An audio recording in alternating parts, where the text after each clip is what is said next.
मैं तो बहुत ज्यादा बीजेपी से खिलाफ हूँ। मैं मतलब बीजेपी को वोट नहीं करूंगा। अरे तो बीजेपी वाले कह रहे हैं कि करना पड़ेगा। नहीं, कैसे करना पड़ेगा, जबरदस्ती है उनकी। बिल्कुल जबरदस्ती है, अभी आपके सामने ही कह रहे हैं जबरदस्ती। नहीं, ऐसा कुछ नहीं है। बीजेपी को वोट तो मैं करूंगा ही नहीं, मैं अपना खुद कह रहा हूँ ना, मतलब मैं तो बीजेपी को वोट नहीं करूंगा। आपके गांव में कह रहे हैं कि 100% वोट जाएगा बीजेपी को। नहीं, ऐसा कुछ नहीं है। हमारे यहाँ से तो मुझे लग रहा है कि 10% भी बीजेपी को वोट नहीं मिलेगा। अरे ये क्या बात हुई कि 10%? बताइए भैया, क्या कह रहे हैं ये 10%? वो उसकी राय है, मेरी राय तो नहीं है। मैं तो कह रहा हूँ बीजेपी वोट मिलेगा। तो मतलब मिलेगा। अभी आपके साथ में वो खड़े हैं, वो कह रहे हैं 10% भी वोट नहीं। वो है, उसका मुद्दा हो सकता है, उसे कुछ खटकी होगी बात, तो उसको अपना वो खटक कैसे गई? फिर आपको संभालना चाहिए था ना। एक बार फिर से आपका स्वागत है भारतीय जनमंच के इस चैनल में। अब चुनावी यात्रा करते करते हम ठीक चंबल के किनारे पहुंच चुके हैं और ये चंबल के किनारे का आखिरी गांव है जो कि मलवसई है। यहाँ पर हमने बहुत सारे तमाम लोगों से चर्चा की और यहाँ पर जो आखिरी गांव है साफ तौर पे दलजीत का पुरा है। अभी बता रहे हैं, भैया ने बताया है कि दलजीत का पुरा ये गांव है। हम अपने कैमरा पर्सन महेंद्र से कहेंगे कि वो एक बार यहाँ से जो भी ये सामने जो आप देख पा रहे हैं ये सीधा रास्ता जाता है चंबल नदी के किनारे। जैसा कि आप जानते हैं चंबल का नाम पहले दस्त समस्या को लेकर काफ़ी चर्चित रहा था और इस बार यही जो चर्चित नाम है चंबल, नाम किसी की जुबान पे जैसे ही आता है तो कहीं ना कहीं चंबल का वो डाकू वाला ज़माना याद जरूर करते हैं। लेकिन अब काफ़ी परिस्थितियां बदल चुकी हैं। यहाँ पर हमारे साथों में तमाम साथी मौजूद हैं और इनमें से बहुत सारे वोटर भी हैं। उनसे हम जानेंगे कि इस बार वो किस को चुनाव जिताकर विधानसभा में बैठाने जा रहे हैं। और आपको एक खास बात ये बता दें कि अभी यहाँ पर केंद्रीय मंत्री नरेंद्र सिंह तोमर का जो प्रचार प्रसार के लिए यहाँ आ रहे हैं और यहाँ पे एक उनका कार्यक्रम भी है और इस कार्यक्रम में लोग अभी यहीं खड़े हुए हैं, कोई भी वहाँ पर नहीं गया है। इसी से आप अंदाजा लगा सकते हैं कि इस बार भारतीय जनता पार्टी की स्थिति क्या होने वाली है और आगामी जो समय आएगा और उसमें किस तरीके से यहाँ पर परिस्थितियाँ बदलती रहेंगी। चर्चा की शुरुआत करते हैं और लोगों से जानते हैं कि वो उन्होंने इस बार क्या मत बना रखा है और किसको इस बार जिताकर वो विधानसभा में पहुंचा रहे हैं। क्या नाम है सर आप? बलराम शर्मा नाम मेरा। बलराम शर्मा जी। जी सर। किसको इस बार वोट कर रहे हैं? हम बीजेपी को दे रहे हैं। हम तो बीजेपी को वोट कर रहे हैं। किस आधार पे वोट कर रहे हैं? इसलिए दे रहे हैं, बीजेपी ने हमारे लाट भेजी है, सड़क है और पास में हॉस्पिटल बना हुआ है, तो सभी सुविधा दे रही बीजेपी, तो हम तो वोट बीजेपी को देंगे। मतलब सारी सुविधाएं आपको मिल रही हैं, आपके गांव को मिल रही है, इस वजह से आप बीजेपी को वोट कर रहे हैं। यहाँ पे और भी लोग हैं। चाचा इधर आ जाइए, आप चर्चा में शामिल हो जाइए, इधर आ जाइए, वहाँ बैठने से कोई फायदा नहीं है। यहाँ पे क्या नाम है आपका? मेरा नाम मुकेश है। मुकेश जी, किस पे इस बार किसको बनाने भेज रहे हैं? अब भैया जी मालिक है, जी का रहता ही है। अच्छा, क्या मालिक एक मालिक यही है? जी मालिक है, यही मालिक है। बिल्कुल। मतलब इन्होंने क्या तय कर रखा है कि बिल्कुल जे कहेंगे, जे कहेंगे तय है। भी नाम तो बता दीजिए हमें। नहीं कह रहा हूँ, जिनने कह दे वही है, मैंने कह दे। क्या इन्होंने तो पंजाब बोला है, इन्होंने तो जिन्हें पंजाब बोलो तो पंजाब के देंगे, हाथी बोलो तो हाथी के देंगे। हमारे तो जी मालिक है साहब, जो पड़ोसी है हमारे। नहीं पड़ोसी तो है, वो तो पंजा की कह रहे हैं। आप बताओ किसे? तो पंजा ही करेंगे, पंजा के देंगे हम। भैया देखो, हाँ क्या कह रहे हैं? बीजेपी कह रहे हैं। ये बीजेपी की आप कहने लगे तो बीजेपी ये तो देखो, ये नेताओं जैसी बातें मत कीजिए। नहीं यूँ कह रहा हूँ, हमारी ठाड़ो फिर हम तो जाके भी है कैंडिडेट है आप। अच्छा, मालिक। मेरा नाम राहुल कंसाना। किसको आप वोट करने जा रहे हैं? हमारी पंचायत में क्या अभी पूरी विधानसभा में त्रिकोणीय मामला है। अच्छा जी। ये तो बीजेपी बोल रहे हैं कि बीजेपी बोल रहे हैं, तो बीजेपी में भी जा सकता है, जैसी प्रदेश की लहर होगी उस हिसाब से वोट पड़ेगा। अच्छा, प्रदेश की लहर पे वोट करेंगे कि क्षेत्रीय मुद्दों पे वोट करेंगे? क्षेत्रीय मुद्दा है तो हमारे यहाँ से कभी भी विधायक हुआ है तो विपक्ष से हुआ है। विपक्ष मतलब सरकार एमपी में कांग्रेस की रहेगी तो यहाँ कहीं बहुजन का रहेगा, कहीं भाजपा का रहेगा। नहीं, अभी कुछ दिनों पहले तो कांग्रेस की सरकार थी, कांग्रेस के ही यहाँ से कैंडिडेट जीते थे रविंद्र सिंह तोमर, और वो भी सरकारी बनी थी कांग्रेस की और उसमें वो विधायक भी थे। वो सरकार फिर गिरा दी गई। नहीं, कैसे गिराई? 5 साल नहीं काम करने दिया। कुछ लोगों ने बदलाव कर दिया गया। किसने गिराई कुछ पता है? ये सब विधायक लोगों ने, इन्होंने सरकारें गिराई थी। अच्छा, त्रिकोणीय श्रृंखला आप कह रहे हैं कि त्रिकोणीय चुनाव कैसे है? त्रिकोणीय तीनों कैंडिडेट अभी लगभग बराबर के ही हैं और हमारे यहाँ सबसे बड़े केंद्रीय मंत्री नरेंद्र सिंह तोमर जी आए हैं यहाँ से चुनाव लड़ने के लिए। उनका भी मुकाबला है। बीएसपी है तो वो भी अपनी जातीय समीकरण पे उसका भी मुकाबला है। और जो कांग्रेस से हैं वो पूर्व विधायक हैं, मान लो अभी भी तो वर्तमान में विधायक ही हैं, तो उनका भी फैक्टर है कुछ ना कुछ। पीछे हम बात करके आए हैं, वहाँ पे तो कह रहे हैं 100% जो वोट जाएगा वो बीजेपी को जाएगा। आप क्या कह रहे हैं इस पे? मैं इसका समर्थन भी करता हूँ। अगर लहर बनती है तो बीजेपी को भी जा सकता है वोट। तो फिर आपके जो कैंडिडेट हैं वो क्या करेंगे? वो तो बसपा से आए हैं। कौन? आप अभी कह रहे थे कि बसपा को भी जा सकता है वोट। हाँ, जा सकता है, उसमें कोई संदेह नहीं है। आपका क्या नाम है? मेरा नाम रवि गुर्जर है। रवि जी, क्या लग रहा है इस बार कहाँ बैठेगी नैया? नैया तो कहाँ बैठ जाएगी, नैया बैठे में कोई दिक्कत हो रही है। हमारा मतलब वो भाव माँ ग्वालियर में जो दंगा हुआ था उसमें मतलब जो यहाँ के मतलब यहाँ के जो समाज के लोग गए थे वहाँ पे, तो वहाँ पे कुछ दंगा हो गया। इसकी मतलब मेरी वहाँ पे बाइक पकड़ी गई थी, मैं स्वयं वहाँ गया था जो दंगे में समाज के हिसाब से, तो वहाँ पे बाइक पकड़ी गई थी। तो बहुत मतलब ऐसे नुकसान हुआ है, उनको मतलब छोड़ा नहीं जा रहा है। फर्स्ट बात तो उन मुद्दों को जैसे लेके चर्चा में जो हमारा मतलब जो काम करेगा उसको वोट करेंगे हम। मतलब किसने पकड़वाई थी आपकी बाइक? अब पकड़वाई तो किसी ने नहीं, शासन ने पकड़ी है। कोई किसका शासन था उस समय? शासन तो सरकार बीजेपी की है। अच्छा, तो इसका मतलब ये है कि अगर आपकी बाइक, मैं तो बहुत ज्यादा बीजेपी से खिलाफ हूँ। मैं मतलब बीजेपी को वोट नहीं करूंगा। अरे तो बीजेपी वाले कह रहे हैं कि करना पड़ेगा। नहीं, कैसे करना पड़ेगा? जबरदस्ती है उनकी। बिल्कुल जबरदस्ती है, अभी आपके सामने ही कह रहे हैं जबरदस्ती। नहीं, ऐसा कुछ नहीं है। बीजेपी को वोट तो मैं करूंगा ही नहीं। मैं अपना खुद कह रहा हूँ ना, मतलब मैं तो बीजेपी को वोट नहीं करूंगा। आपके गांव में कह रहे हैं कि 100% वोट जाएगा बीजेपी को। नहीं, ऐसा कुछ नहीं है। हमारे यहाँ से तो मुझे लग रहा है कि 10% भी बीजेपी को वोट नहीं मिलेगा। अरे ये क्या बात हुई कि 10%? बताइए भैया, क्या कह रहे हैं ये 10%? वो उसकी राय है, मेरी राय तो नहीं है। मैं तो कह रहा हूँ बीजेपी वोट मिलेगा।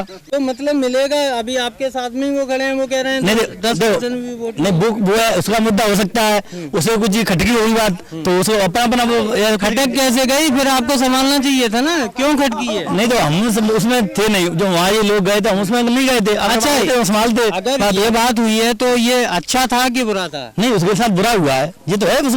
आप भी कह रहे हैं बुरा हुआ है। क्या उसने भी बाइक रखी है वहाँ पर, वो कह रहा है उसमें मेरे पास रट्टा हुआ। सरकार तो आपकी थी, फिर कैसे बुरा हो? नहीं, सरकार तो हमारी थी, ये बात सही है। लेकिन उसके साथ बुरा हुआ है, हमारे साथ कुछ बुरा हुआ नहीं है, तो हम कैसे कहते हैं? तो आपके साथ में बुरा होगा उसी को आप बुरा मानते हैं, और किसी के साथ में बुरा होगा उसे बुरा नहीं मानते? नहीं, देखो भाई जी का अपने पर्सनल मुद्दे होते हैं। कुछ लोग अपना वाला देखते हैं, कुछ औरों का भी देखते हैं। तो अपन हमारे साथ कुछ नहीं, खिलाफ नहीं हुआ तो हम तो वोट देंगे उसका। चलिए, हमारे साथ में चाचा जी भी है। क्या बात है चाचा, आप साफी मफलर वगैरह सब कुछ डाल के, क्या है इस बार चुनावी माहौल? 27 तारीख कांग्रेस को वोट दे जाएंगे, बीजेपी वोट हमारा। अरे ये क्या बात हुई? हमारी बात ये मर्जी है बनी। अरे ये तो कह रहे हैं कि बीजेपी को वोट दीजिए। बताइए हम तो मतलब किस दोनों को दे सकते हैं, तो किसी को आबादी के एक नैया पे तो सवार नैया बना होता।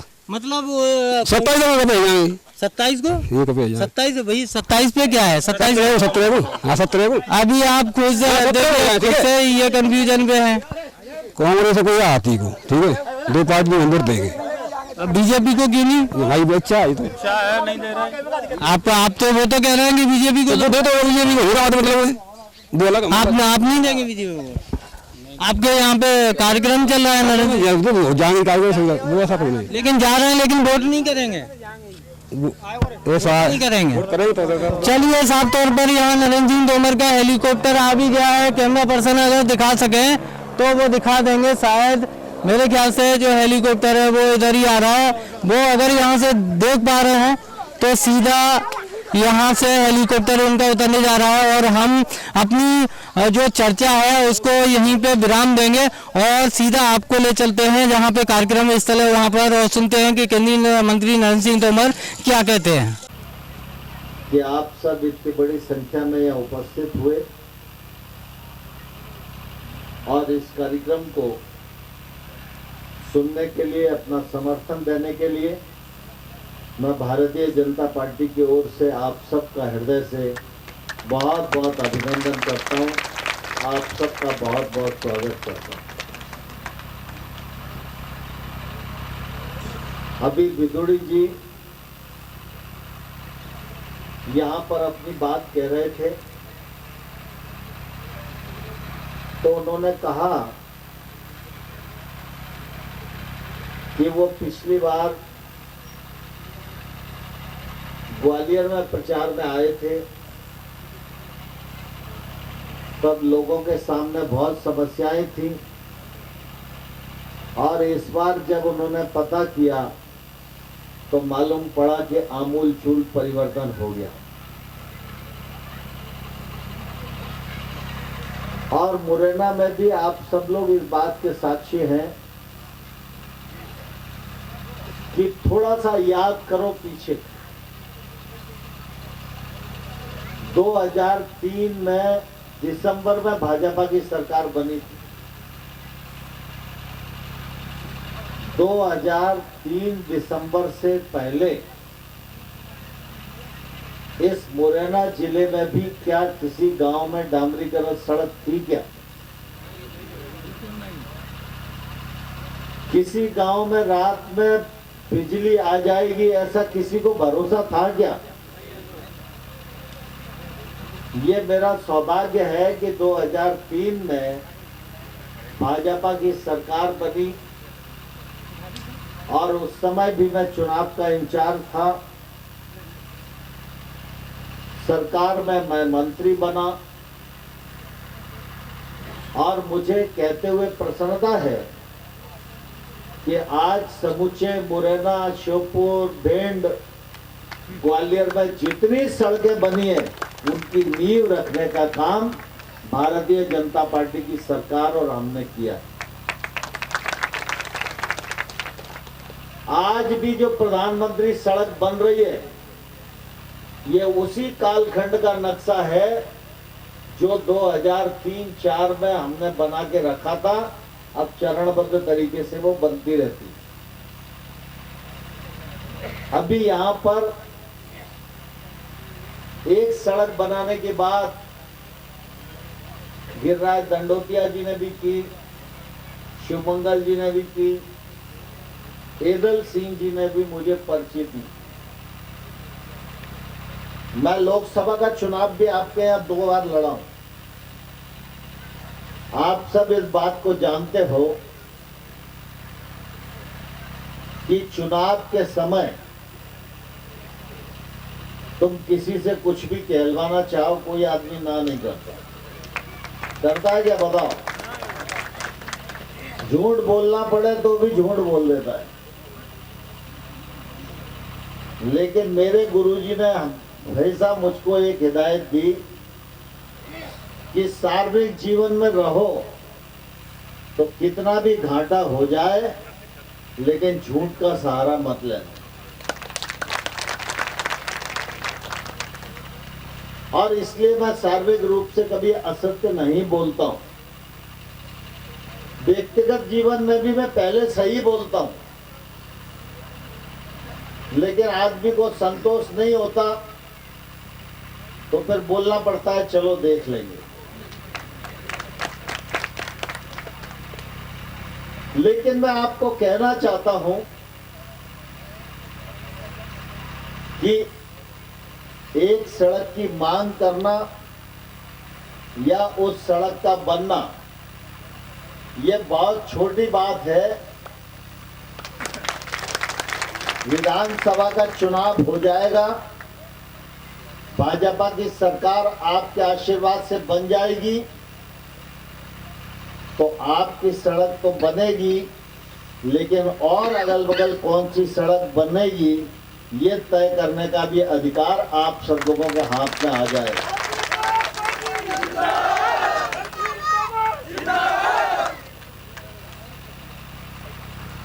आप सब लोग ग्वालियर में नाते रिश्तेदारी में जाते होंगे। शीतला माता चिनौर की तरफ जाना होता होगा,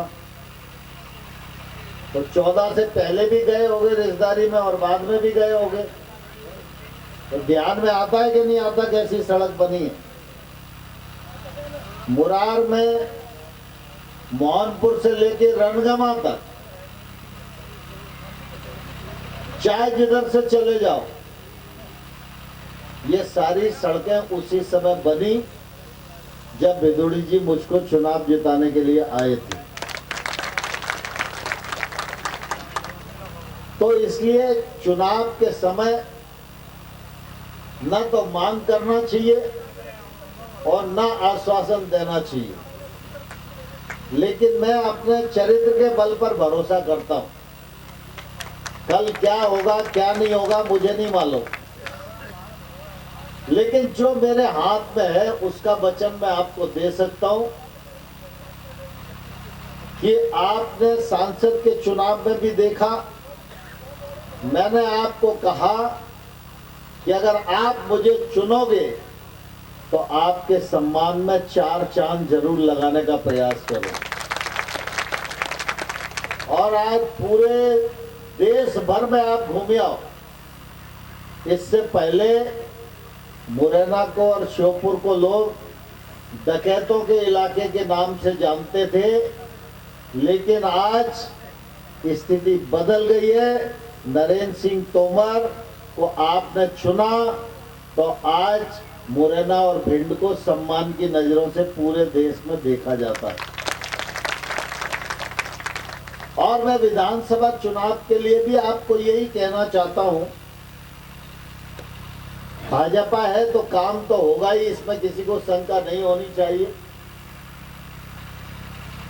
लेकिन आपने मुझे अपना भरोसा सौंपा तो मैं कोई ऐसा काम नहीं करूंगा जिससे कभी भी आपकी आंख नीची होने की नौबत आए।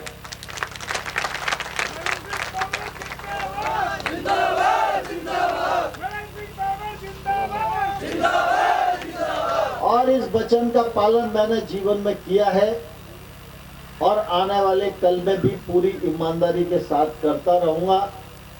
ये आश्वासन आप सब लोगों को मैं जरूर देना चाहता हूं। यहाँ पर मंच पर बहुत सारे लोग बैठे, हेदल सिंह जी हैं, बीरेन्द्र सिंह जी हैं, गिरिराज दंडोतिया हैं, शिवमंगल सिंह जी हैं। ये आप सबके बीच में रहते ही हैं। और भारतीय जनता पार्टी कार्यकर्ताओं की पार्टी है। ये अलग बात है, कहीं कम वोट मिलते होंगे, कहीं ज्यादा वोट मिलते होंगे, लेकिन भारतीय जनता पार्टी का कार्यकर्ता जहां कम मिलते हैं वहां भी कमल लिए खड़ा है और जहां ज्यादा मिलते हैं वहां भी कमल लिए खड़ा है। तो हम तो भारतीय जनता पार्टी के कार्यकर्ता हैं, हम सांसद हैं, तो स्वाभाविक रूप से हर गांव नहीं पहुंच सकते, तो पहुंचने के लिए ब्रिज की जरूरत होती है। तो जब बाढ़ आएगी, कोई चीज आएगी, तो गिरिराज दंडोतिया आएंगे, शिवमंगल जी आएंगे। और आपको मालूम है कि जब पिछले बार बाढ़ आई थी तो मेरी माताजी का स्वर्गवास हुआ था। तीसरे दिन बाल बने थे, बाल बनवाने के बाद सबसे पहले मैं बाढ़ग्रस्त क्षेत्र में ही आया था और यहाँ भी गया था और श्योपुर भी गया था। अब जब मैं विधानसभा का चुनाव लड़ूंगा तो आपके पास बार बार आना पड़ेगा, ज्यादा बार आना पड़ेगा। और जब बार बार आऊंगा, ज्यादा बार आऊंगा, तो आप लोगों को मिलने की दिक्कत ही नहीं रहेगी। और फिर दूसरी बात यह है कि सवाल बहुत मिलने जुलने का नहीं है। नेता अच्छा वही होता है जो जनता के मन में झांक ले। अगर मान लो मैं नहीं मिला, लेकिन उसके बाद भी आपकी सड़क बन गई तो खुश होगे कि नहीं होगे, ये बताओ।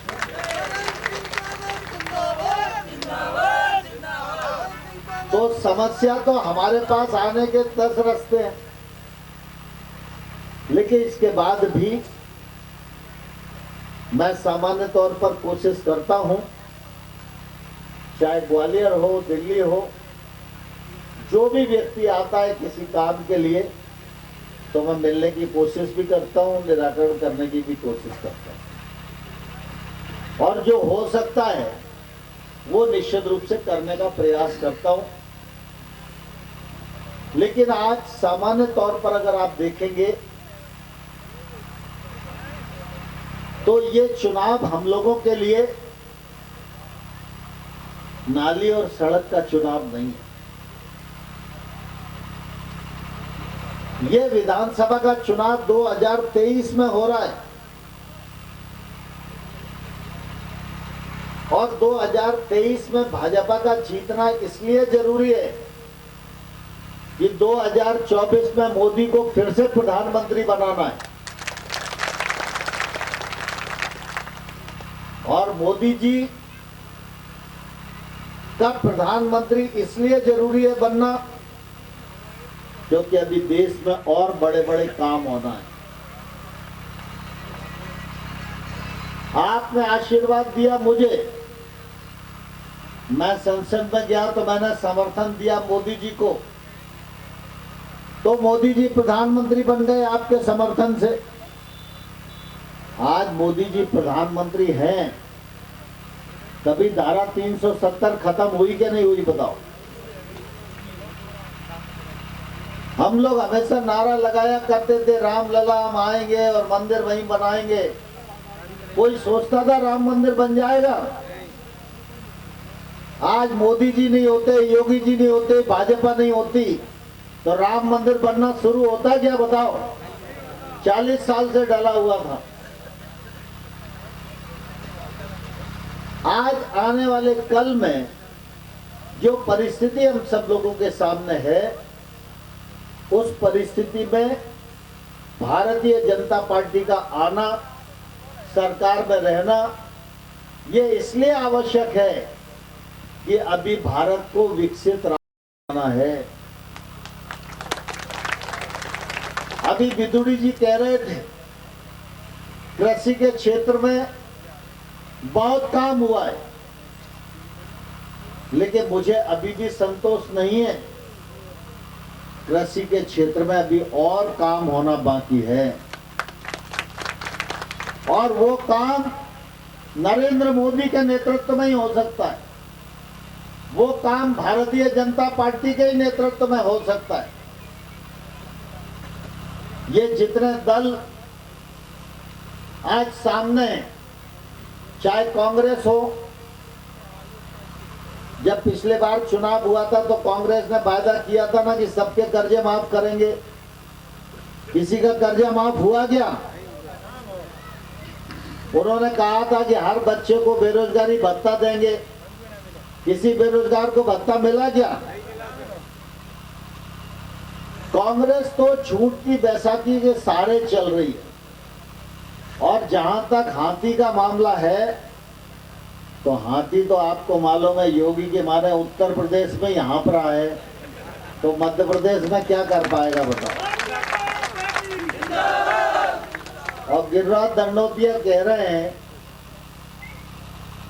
कि चाहे हाथी वाला हो चाहे पंजा वाला हो, दोनों को आप देख चुके हो, तो आप बताने को और कहने को कुछ बचा नहीं है।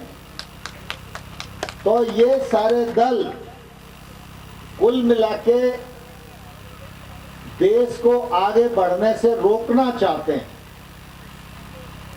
और जब देश आगे बढ़ता है तो उसका फायदा सबको मिलता है। आज आप लोगों को बिजली मिल रही है, ये बिजली इसलिए मिल रही है कि इस देश में एक बार अटल बिहारी वाजपेयी इस देश के प्रधानमंत्री बन गए थे। जब अटल जी प्रधानमंत्री बने थे तब अटल जी ने दूरदृष्टि से देखा था कि आने वाले कल में बिजली की जरूरत पड़ेगी तो हिंदुस्तान में बिजली कम हो जाएगी। और आपने देखा 2003 आते आते मुरैना के अस्पताल में भी बिजली दी थी एक्सरा खींचने के लिए। गांव में तो बहुत दूर की बात है। लेकिन बाद में भारतीय जनता पार्टी की सरकार ने नीति को बदला, व्यापक नीति बनाई और उसका परिणाम है कि भाजपा की सरकारों ने उसे आगे बढ़ाया और आज पर्याप्त मात्रा में सिंचाई के लिए भी बिजली मिल रही है और निस्तार के लिए भी बिजली मिल रही है। खाद की थोड़ी बहुत दिक्कत कभी कभी हो जाती है, लेकिन 2014 से पहले तो अंबा के थाने में ही खाद बढ़ता था कि नहीं बढ़ता था? ये बीच वाले सब बिचौलिए ही खाद ले जाते थे। नरेंद्र मोदी जी ने नीम कोटिंग किया जिससे कारखाने वाले उसे गला नहीं पाए। तो आज लड़ाई झगड़े की नौबत नहीं है। कई बार लेट हो गई, कुछ हो गई, और आपको जो यूरिया और डीएपी मिलता है उसके दाम तो बढ़े नहीं। सब्सिडी ही हमेशा मोदी जी ने बढ़ाई जिससे कि किसान पर इसका बोझ न पड़े। मैं इस अवसर पर आपको सिर्फ यही प्रार्थना करना चाहता हूं, भारतीय जनता पार्टी मुरैना जिले की 6 सीटों पर लड़ रही है। एदल सिंह जी हमारे नेता यहाँ बैठे हुए। 6 सीटों पर आपकी नाते रिश्तेदारी है। सब जगह आप भारतीय जनता पार्टी को आशीर्वाद दीजिए, एदल सिंह जी को भी जिताइए और मुझे भी अपना आशीर्वाद दीजिए। मैं तो इस अवसर पर आपको इतना वायदा करना चाहता हूं कि अगर आपका आशीर्वाद मुझे मिलेगा तो अगले 5 सालों में मैं आपको कोई शिकायत का मौका उपलब्ध नहीं होने दूंगा।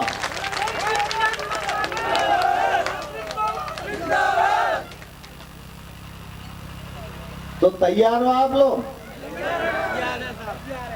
अब एदल सिंह जी कह रहे थे कि कह दो नरेंद्र सिंह जी से अब बताना, तो दोबारा आने की जरूरत पड़ेगी क्या? और अगल बगल को जाएगा,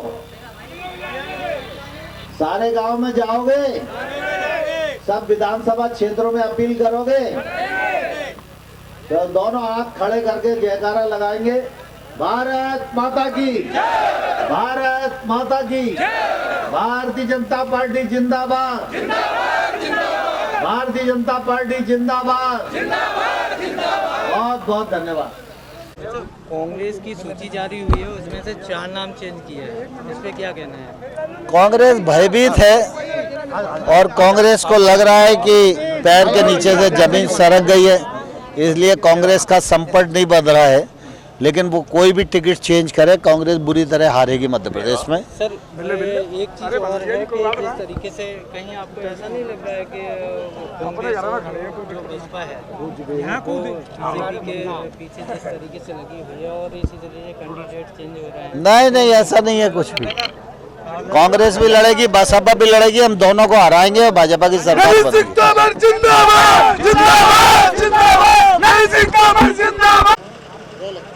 तो जिस तरीके से केंद्रीय मंत्री नरेंद्र सिंह तोमर का यहाँ पे आज जो दिमनी विधानसभा क्षेत्र में चुनावी दौरा था, इसको लेकर उनका साफ तौर पर कहना था कि कांग्रेस पूरी तरीके से डरी हुई है, इसीलिए वो लगातार अपने प्रत्याशी बदलती नजर आ रही है। कैमरा पर्सन महेंद्र के साथ राकेश तोमर, दिमनी।